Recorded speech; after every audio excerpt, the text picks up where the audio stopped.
Caia Mota, obrigada por esta conversa, este bate-papo. O Caia é jornalista no Globo Esporte, conhecemos das andanças do Flamengo e das competições internacionais do Flamengo. E olha, obrigada então por este bocadinho que disponibilizaste para falarmos aqui um bocadinho sobre o quê? Sobre o Flamengo. Antes de começarmos a falar mesmo do Flamengo, o que eu quero saber é como é que tu estás? Como é que está a ser esta quarentena para ti? Então, é um prazer falar contigo, estava com saudade aí, a gente teve uma relação muito legal ali no final do ano passado, várias viagens, vários momentos marcantes. A gente até te cobrava de vir para o Brasil para a gente acompanhar alguns jogos aí, agora essa quarentena atrapalhou tudo e, assim, é uma questão... A gente tem seguido a risca aqui dentro de casa, eu e minha esposa, tem ficado em casa, no máximo a gente sai para dar uma corrida, cada hora um para não sair junto, enfim, a gente mora aqui perto da praia, então uma situação que a gente consegue ter um isolamento, mas tem cumprido a risca aqui. O Brasil é um país que ainda tem tido certa dificuldade de entender todo esse processo, até pela questão geográfica, é um país muito grande, enfim. Então, aqui até a própria cidade, a própria grande Rio de Janeiro aqui, a gente tem informações de que em certos espaços, em certos bairros, o isolamento é respeitado muito mais do que outros lugares, mas a gente tem feito nossa parte. Do ponto de vista profissional, muda, mas não muda tanto, assim, porque eu, como setorista, e por ser mais voltado para a questão do online, eu já tinha o hábito mesmo de escala, de pelo menos 1, 2 vezes por semana ficar como home office.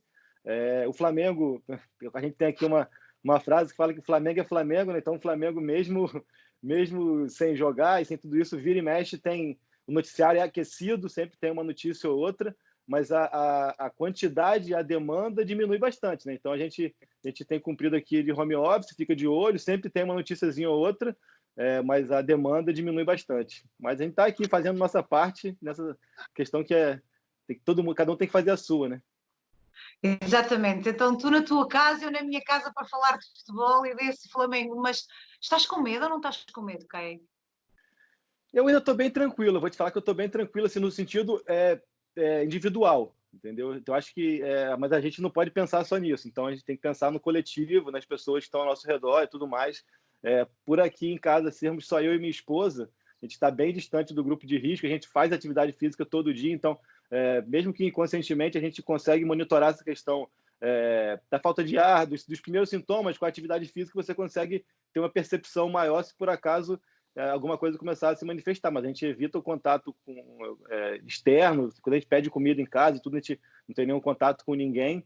Mas, por exemplo, minha família é do interior, tinha muita vontade de ir lá ver minha mãe, meu sobrinho e tal, mas aí é o tipo de restrição que a gente tem que fazer pensando neles também, assim, né? Queria muito ir lá, mas não tem por que correr esse risco, não tem por que encarar uma estrada de 4 horas para chegar lá, a gente não sabe o que a gente vai encontrar nesse meio tempo. Então, nesse sentido, agora, medo, do ponto de vista individual, não, do ponto de vista social, sim, muito. E achas que vai durar até quando esta pandemia por aí? Então, no último domingo, o ministro da Saúde, que agora já está quase sendo ex-ministro, né? Aqui no Brasil a gente tem tido um conflito entre presidência e ministro, enfim, que nem cabe a gente falar aqui, alongar muito. O ministro da Saúde disse que, pelas análises dele, o pico aqui no Brasil, o ponto mais severo, vai ser entre maio e junho. Então, essa é a perspectiva que a gente tem aqui, até meado para final de junho, que a quarentena permaneça, esse isolamento social. Mas, enfim, tem muito questionamento, acho que como em vários lugares do mundo, assim, até pela questão países mais subdesenvolvidos e que tem a desigualdade social, como é o Brasil, acho até mais do que em países europeus, a questão econômica, né? É uma preocupação econômica muito grande, isso acaba gerando desespero, pessoas que de repente não têm tanta instrução, ou não têm a paciência que se deve ter, ou não tem como ter essa paciência, enfim, tudo isso afeta muito o coletivo, né? Porque isso Precisas de aí... dinheiro para comer, não é? Exatamente. Não trabalhas, não há dinheiro, é muito complicado, não é? Eles precisam trabalhar e, assim, essa perspectiva de maio, junho, pensando numa quarentena executada quase que na perfeição, com disciplina e tudo mais. À medida que isso não for cumprido, a gente não sabe até onde isso vai, né? Então vamos lá falar de futebol. E o Flamengo? Agora há a questão do Flamengo querer voltar já na próxima semana aos treinos. Conta-me tudo sobre essa decisão do clube que pode ter novidades agora nas próximas horas. Pois é, o Flamengo, assim como a maioria dos clubes no Brasil, deu férias coletivas. As férias Até coletivas, dia 24. as férias coletivas para funcionários até o dia 24 e para os jogadores é até o dia 20. No caso, os jogadores voltariam dia 21. A informação que eu tenho é que eles entendem todos que é até dia 24, porque são todos funcionários. E, portanto, É, é mas até a, dia 24. mas a percepção do clube é a questão da diferença de contrato, né? A gente trata aqui como até o dia 24 é quem é CLT, quem é carteira de trabalho. Jogadores, por exemplo, a própria comissão técnica portuguesa toda, eles têm contratos que são fora da questão de carteira de trabalho. Então, a percepção do clube é de que funcionários na carteira de trabalho vão até dia 24 e futebol profissional, de modo geral, voltaria dia 21. A gente está se aproximando dessa data já, que seria a próxima terça-feira. A maioria dos clubes aqui no Brasil já estendeu essas férias coletivas por mais de 10 dias até o final de abril. Inclusive, teve uma reunião na CBF na última terça-feira para debater isso, e a própria CBF emitiu um comunicado de que todos os clubes estiveram de acordo nesse sentido, menos Flamengo, Vasco e Botafogo. O Botafogo já encampou essa ideia, também já deu mais 10 dias de férias, só que Vasco e Flamengo ainda não se posicionaram. É o que a gente tem de informação do Flamengo. Até após todo esse processo, a gente tem falado em off, naturalmente, com dirigentes, com pessoas influentes no clube, e pergunta se a gente já pode cravar que o Flamengo também vai esticar e tudo mais, e todos são unânimes em dizer que não, que o Flamengo mantém o desejo de voltar às atividades no dia 21, só que também não vai infringir nenhuma lei, nem nada que as autoridades indiquem. Até por isso, na sexta-feira vai ter uma conversa de parte da diretoria com parte de políticos do governo do estado do Rio de Janeiro para debater isso. É uma situação curiosa, até porque aqui o Rio de Janeiro, como estado, até já estendeu essa quarentena até o final de abril, e o governador do Rio de Janeiro, Wilson Witzel, testou positivo para a Covid-19. Então, assim, além de tudo isso, é uma situação que chama a nossa atenção, mas o Flamengo tem tentado... Não é um clube que vai bater o pé, que vai brigar, que vai voltar de qualquer maneira, mas tem tentado convencer e argumentar e conversar para que na próxima terça-feira volte às atividades mediante um protocolo que o clube já estabeleceu, inclusive com a própria Federação do Estado do Rio de Janeiro, um protocolo médico. Inclusive o médico do Flamengo é um dos que fazem parte dessa comissão. Enfim, os médicos dos 4 grandes aqui do Rio fazem parte, um protocolo de distanciamento, funcionários, carga de funcionários reduzida, compraram muitos e muitos exames de teste de Covid-21, aquele de imunoglobulina, que é o teste de sangue, que você não consegue ter a exatidão como é o teste de saliva, mas esse teste de saliva demora 24, 48, e como está tudo saturado, até mais tempo para sair, mas esse de sangue já consegue dar um panorama, e eles entendem que diante desse protocolo, com o número de funcionários reduzido, com distanciamento mínimo ali dentro do CT, com exames na entrada e na saída e tudo mais, consegue ter um mínimo de controle de segurança para que as atividades possam voltar aos poucos. O Flamengo é um dos clubes que também entende que seria interessante que o Carioca fosse concluído a partir da segunda quinzena de maio. O Carioca, que a gente aqui tem os estaduais, vocês conhecem um pouco da nossa cultura, são os estaduais, e é no caso aqui do Rio de Janeiro. O estadual aqui do Rio faltam 6 datas, 4 pela Taça Rio e 2 das finais. Se por acaso o Flamengo for campeão da Taça Rio, seriam somente 4 datas, porque aí seria campeão dos 2 turnos e resolveria. E aí tem toda essa questão, e aí envolve também clubes menores que têm passado por muita dificuldade financeira, clubes que, assim, aqui no Brasil, o calendário para esses clubes é bem reduzido. Tem muito clube que, quando acaba o estadual, acaba o calendário no ano. Então, eles fizeram um contrato com jogadores até ali, final de março. Então, agora muitos sem elenco, sem saber o que fazer, ou sem condição e tal. Então, tem toda essa discussão. Um dos pontos que a federação argumenta é a questão social. Há estudos que indicam que um dos principais efeitos da quarentena mais prolongada é psicossocial, gerado pela ansiedade, pela falta do que fazer, pelo tédio, gera depressão e muitas coisas. E um dos argumentos é de que o futebol é uma forma de levar diversão ao público. A gente até não discorda disso, mas tem também a outra parte, que é que tipo de mensagem que passa para a sociedade. A gente pensar que o Flamengo é um clube que tem mais de 40 milhões de torcedores no Brasil inteiro, boa parte dele de classes não favorecidas, que já tem essa dificuldade de entender a necessidade da quarentena.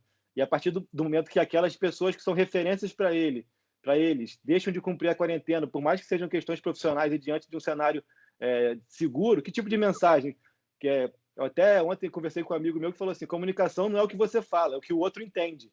Então, por mais que a mensagem que o Flamengo queira passar seja de que está num ambiente seguro e que é importante passar a diversão, o que as pessoas vão entender dificilmente vai ser isso, né? Então, essa questão, esse dilema é muito grande aqui.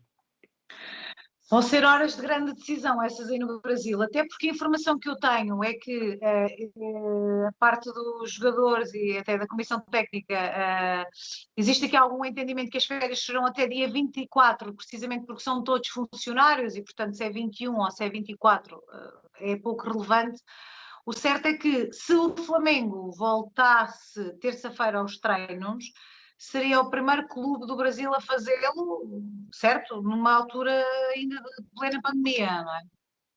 É, de série A e B e C, pelo menos sim. A gente não sabe, tem clubes menores, mas de série A, B e C, com certeza, assim, seria o primeiro. Eu Iria acho muito. fazê-lo, desculpa, Caé, iria fazê-lo numa altura em que, como tu disseste, em que o estado de emergência ainda está declarado até o final do mês, não é?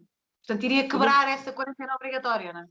Exato, até por isso o clube só vai quebrar se houver esse entendimento com o governo. Eles vão apresentar os argumentos dele, dos protocolos de segurança e tudo mais. Mas, como eu falei, aí até dando uma opinião pessoal, eu acho que para mim a importância social do Flamengo também tem que ser colocada em discussão nesse momento, né? E é uma diretoria que vem de uma série de tomadas de decisão impopulares. A gente tem aí toda a questão ainda dos garotos do Ninho, que levanta debate, discussão, enfim, tem que dizer que está certo ou errado, mas ainda levanta discussão. A gente teve lá em Doha, você estava lá comigo, toda a questão da premiação que levantou, também foi muito impopular, porque os principais afetados foram aqueles que eram menos favorecidos financeiramente. Então, essa também foi uma decisão muito impopular do ponto de vista social.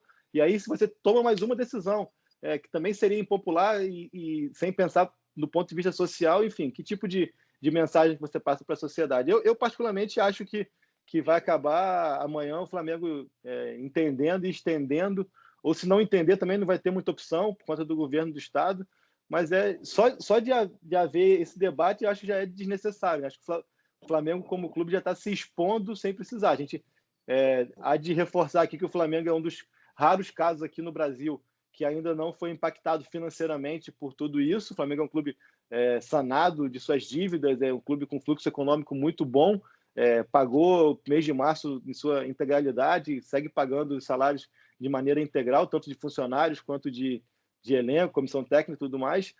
Sofreu com atraso do pagamento do fornecedor, que é a Adidas, uma empresa mundial. Já teve um dos patrocinadores tirando o patrocínio, rescindindo por conta dos efeitos da pandemia, mas do ponto de externamente já foi impactado, mas internamente ainda não. E eu entendo e imagino que o desejo de voltar o quanto antes é até para que consiga manter essa questão intacta, mas tem coisas muito maiores em xeque nesse momento. Certo é que nesse regresso, caso se confirmasse esse regresso terça-feira, seria essa equipa técnica liderada por Jorge Jesus, até porque ele está por cá, está em casa, está a cumprir a quarentena e vai permanecer em Portugal até que haja uma decisão mais oficial, digamos assim, que garanta que ele está em condições de ir. Até porque há outra questão, cá não nos podemos esquecer, ele é de Grupo de risco, é um risco. cidadão pela idade, não é? Pertence aos grupos de risco, já testou positivo, ainda que de uma forma ligeira, numa das vezes que fez o tal teste, não é? E, portanto, não vai ser fácil esse regresso de ânimo leve. Portanto, a informação que tenho é que esse regresso acontecerá quando estiverem reunidas as condições de segurança para que ele volte ao Brasil. E ele também não é o único da equipa principal que não está aí, não é? Não está ele, não está a equipa técnica, mas também no plantel também não estão todos, não é? Pelo menos um não está. Não está o Arrascaeta, que é uruguaio, foi para o Uruguai, a gente tem informação, a gente observa, ele é bem ativo nas redes sociais. O Flamengo tem outros estrangeiros, como o Pires da Mota, que é paraguaio, o Berrio, colombiano, mas que tem informação que eles estão no Rio ainda, mas quem está fora do país não vai ter como chegar ao Brasil em tempo hábil, pelo menos no caso de terça-feira. Né? Assim, a gente pensando que mesmo que adie até o dia 30, já vai ser Uhum. difícil, não vai ser fácil de trabalhar isso. Imagina para a semana que vem, seja 21 ou 24, como você falou. É, Eu até questionei ali alguns dirigentes, algumas pessoas, no sentido de que, por exemplo, o Jesus e o Arrascaeta teriam que vir ao Brasil e, por virem do exterior, ficar em tem que ficar quarentena na por quarentena. 15 dias. Mas o clube entende que por conta desse exame do dedinho lá, que coleta sangue, não precisa cumprir essa quarentena. Enfim, são discussões, são situações indefinidas. Eu, Olha particularmente, para acho, nós, olha para acho nós a que. discutir destinos do dedo em vez de estarmos a discutir jogadas É, e situações de jogo. Até para nós é tudo novo. Agora, é certo que não é seguro ainda para ninguém quando é que a bola vai voltar a rolar, até porque, imagina, como estavas a dizer, mesmo que seja dia 30, não há voos internacionais, mesmo que o Flamengo quisesse fretar um avião para, imagina, para vir buscar a equipa técnica portuguesa que está por cá em Lisboa ou para ir buscar o Arrascaeta. Não são processos nada fáceis também essas autorizações e esses. Portanto, vão ser tempos de novidade. Olha, vais ter notícia para escrever por aí, é, disso não é. há volta a dar. Vais ter tema para escrever, ok. E tem também uma coisa que eu vinha pensando muito assim, de que adianta voltar, de repente, para cumprir o estadual, mas aí Era a isso. CBF ainda não tem definição do brasileiro, e o principal, que é a Libertadores, é completamente inviável. O país que o Flamengo vai viajar 2 vezes na fase de grupo, que é o Equador, vive situação caótica. Assim, o Equador, no último fim de semana, mais de 700 corpos foram retirados de casa, assim, vítimas fatais do Covid-19 que ficaram falecidas dentro de casa por não ter estrutura de remoção, de enterrar e tudo mais. Então, assim, a gente pensando no cenário, a gente tem que pensar no cenário estadual, brasileiro, sul-americano. É uma situação que ainda vai se alongar bastante, eu acho. Vai durar, vai durar. Vamos ter temas para conversa durante muito tempo. Mas sim, tens toda a razão. A questão da Libertadores, ainda mais uma Libertadores que, afinal, No olha, isto é um Maracanã. lugar Maracanã, não é? No Maracanã. Portanto, não vão ser tempos nada fáceis aqueles que se avizinham, nem para vocês, nem para nós cá em Portugal. Mas vamos ver então o que é que vão decidir os governantes do Rio e também o governo brasileiro, assim como os dirigentes do Flamengo. Olha, da renovação de Jorge Jesus é que agora não se fala, não é? Agora não há tema de renovação. Não se fala até pela questão de prioridades, assim, acho que eles têm, todos têm muitas coisas mais importantes a resolver, a tratar no momento. A questão financeira, por mais que o Flamengo não tenha sido impactado diretamente por tabela, influencia muito, porque a questão da cotação do euro aqui disparou, e isso tudo influencia na negociação, porque os valores discutidos pelo Jesus naturalmente são em euro, é a moeda dele, né? E tudo isso. Eu até conversando lá atrás com pessoas do clube, eles disseram ainda é bom que o Jesus tenha ido para Portugal, porque lá ele ocupa a cabeça com a família, com os amigos. Aqui ele só ia se preocupar com isso, a gente ia ter que ficar correndo e tal. Enfim, dá tempo ao tempo para todo mundo. Acho que antes de negociar uma renovação, o que vai ser debatido é a questão do tempo de contrato, né?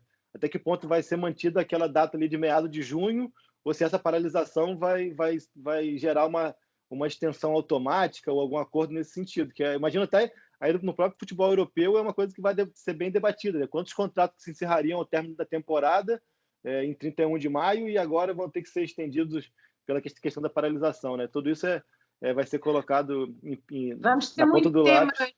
para abordar, sim. Vamos ter muito tema, precisamente essa questão que estavas a falar agora, nem há previsão de focado quando é que os campeonatos voltam e, portanto, voltares aos treinos, nomeadamente aí, não é? O Flamengo tem toda uma estrutura montada, os jogadores estão a cumprir um planeamento de treino, esse planeamento é diário, o acompanhamento do planeamento é diário e, portanto, tudo isto é tudo uma novidade, quer para nós, quer para vocês, e Uhum. olha, vamos ver então quando é que voltam. Voltaremos então a falar nós os dois sobre as decisões que vão tomar. E o conselho que eu te dou pessoalmente é proteste, mas tema para conversa e para notícias não te vão faltar nos próximos tempos, Caio. Bom trabalho por aí. Sem dúvida, obrigado. E a parte que a gente ama também, que é de apuração, de buscar informação, a gente continua de casa, né? Agora, a outra parte que a gente ama, que é de ir para o estádio, de ver a bola rolar, que vai faltar, mas a gente que ama a nossa profissão segue aqui trabalhando e segue batendo essa bola. E um prazer falar contigo. A gente espero que quando tudo se normalizar, a gente tenha novas histórias até o fim do ano, Vamos até embora. início do ano que vem, a gente se encontre em Doha de novo e tudo mais, se Deus quiser. Exato. Deus, se Deus quiser, será Valeu. assim. Grande, obrigada, Caio. Tchau.